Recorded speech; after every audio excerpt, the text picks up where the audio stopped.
Apa? Apa tadi tu ha? Ya. Ah, ya ya.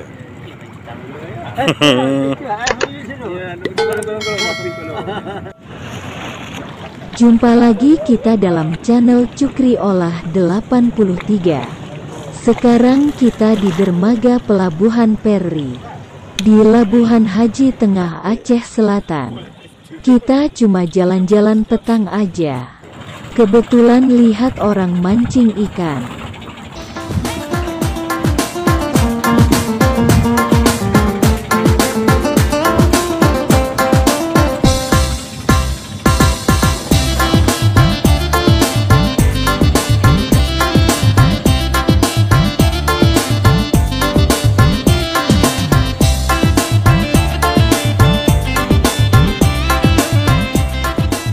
Memang hari ini, orang jalan-jalan di pelabuhan rasanya sepi.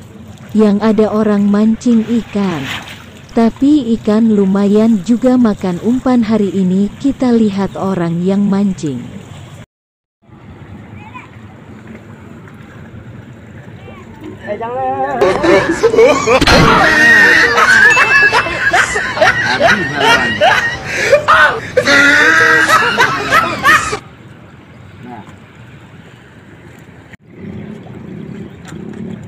Kau diambil kamera lah, banyak belum dapat lauk ah. Saya kau cikgu nampak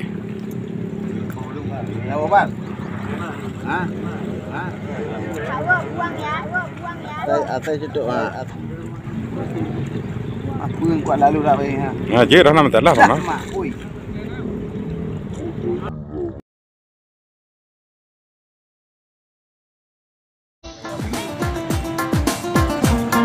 Bang, bal bau ya, bau ya.